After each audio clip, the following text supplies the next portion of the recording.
क्या पूरी दुनिया एक बार फिर से खतरे में आ गई है क्योंकि चाइना में एक नया वायरस डिटेक्ट हुआ है। वैसे तो ये वायरस 20-25 साल पहले ही डिटेक्ट किया गया था, लेकिन रिसेंटली चाइना के अंदर वहां के अस्पतालों में जिस तरीके से वहां पर लोगों की भीड़ उमड़ी है और साथ ही साथ यहाँ पे लोग कंप्लेन लेके पहुंच रहे हैं कि उनको प्रॉब्लम हो रही है, चेस्ट में दिक्कत हो रही है, तो इसी वजह से सभी को जानना इम्पोर्टेंट हो जाता है कि ये नया वायरस है क्या। असल में ये वायरस एक रेस्पिरेटरी इलनेस है। जैसे कि कोरोना वायरस में भी सांस लेने में दिक्कत होती थी, उसी प्रकार से रेस्पिरेटरी इलनेस लगातार चेतावनी दे रहा है चाइना में। यहाँ पे बोला जा रहा है कि China declares state of emergency as epidemic overwhelms hospitals. ये वायरस है HMPV, ह्यूमन मेटान्यूमो वायरस। और ऐसा नहीं है कि ये वायरस सिर्फ चाइना तक सीमित है, बल्कि जापान और एशिया के कुछ कंट्रीज में भी ये वायरस एक्टिव है। चाइना की हेल्थ अथॉरिटीज ने ये बात तो कंफर्म की है कि ये वायरस मेनली चाइना के नॉर्थ पार्ट में फैल रहा है, लेकिन तब भी एग्जैक्ट इन्फॉर्मेशन चाइना से मिलना बहुत ही मुश्किल है कि आखिरकार कितने लोग एडमिट हुए, साथ में कितने लोगों की डेथ हुई है। चाइना ने अभी तक इस तरह का कोई भी डेटा रिलीज नहीं किया है और ना ही इसके कोई प्रिकॉशनरी मेजर्स इंट्रोड्यूस किए हैं। और ये जो HMPV वायरस है, ये सभी एजेस के लोगों को इफेक्ट करता है, चाहे वो बच्चे हों या बूढ़े हों। सिचुएशन और भी क्रिटिकल है क्योंकि सोशल मीडिया के आधार पर केसेस और भी बढ़ते जा रहे हैं, लेकिन अभी भी ना ही चाइनीज ऑफिशियल्स ने और ना ही WHO ने कोई भी रिस्पॉन्स नहीं दिया है। अब तो WHO को आना चाहिए और मीटिंग बुलानी चाहिए, क्योंकि WHO में एक इमरजेंसी कमेटी है ऑन दी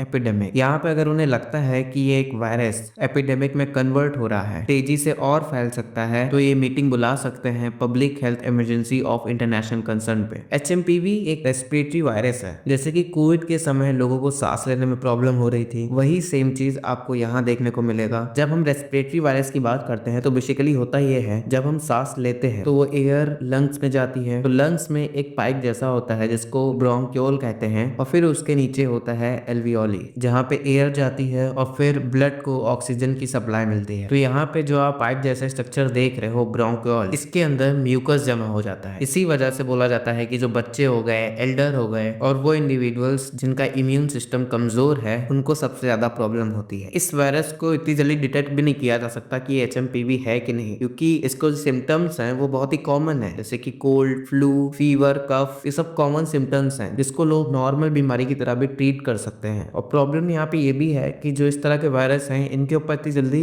वैक्सीन भी नहीं बन सकती। और वीडियो के स्टार्टिंग में मैंने बोला था कि ये वायरस आज से 20 साल पहले डिटेक्ट हुआ था, तो आज तक इसकी वैक्सीन क्यों नहीं बन पाई। जैसे कि कोविड-19 के समय कोविड की वैक्सीन को डेवलप किया गया था। अगर ये वायरस और ज्यादा तेजी से फैलेगा तो मुझे लगता है कि जो वैक्सीन मेकर्स हैं वो इस पे ध्यान देंगे, वापस से इसको लेकर अगर कोई वैक्सीन बनानी पड़े तो बन जाएगी। स्पेशली यहाँ पे जरूरी है कि जो देश की सरकारें हैं वो इस पे कड़ी निगरानी रखें, और यहाँ पे पब्लिक हेल्थ गाइडलाइंस को फॉलो करना बहुत जरूरी है। ये वायरस सिर्फ चाइना में नहीं बल्कि एशिया में भी फैल रहा है, जैसे कि जापान, जहाँ की हेल्थ अथॉरिटीज एक्टिवली इसको लेकर काम कर रही है, जहाँ पे एक हफ्ते के अंदर 95,000 फ्लू पेशेंट्स पहुंचे थे लगभग जापान के 5,000 हॉस्पिटल्स में, और करंटली 7 लाख से ज्यादा केसेस वहां पे रिपोर्ट किए जा चुके हैं। अगर लोगों को इस वायरस से बचना है तो जैसे हम लोग कोविड में मास्क लगाते थे, वैसे ही क्राउडेड एरिया में मास्क पहनना पड़ेगा। उसके अलावा जो भी गवर्नमेंट आपको वैक्सीनेशन प्रोवाइड कर रही है उससे आपको अपडेट रहना चाहिए, वो भी डॉक्टर से कंसल्ट करने के बाद, अगर आपको कोई और प्रॉब्लम है। और यहाँ पे हेल्दी डाइट भी बहुत इंपॉर्टेंस रखती है। और इसके अलावा जो स्मोक करते हैं वो जितना जल्दी छोड़ सके तो उतना अच्छा है, क्योंकि स्मोक आपके रेस्पिरेटरी सिस्टम को ऑलरेडी डैमेज ही कर रही है, जिसके कारण ये वायरस आपको और ज्यादा इम्पैक्ट करेगा। और लास्ट में स्टे हाइड्रेटेड, मतलब कि आप जितना हो सके उतना पानी पिए। धन्यवाद।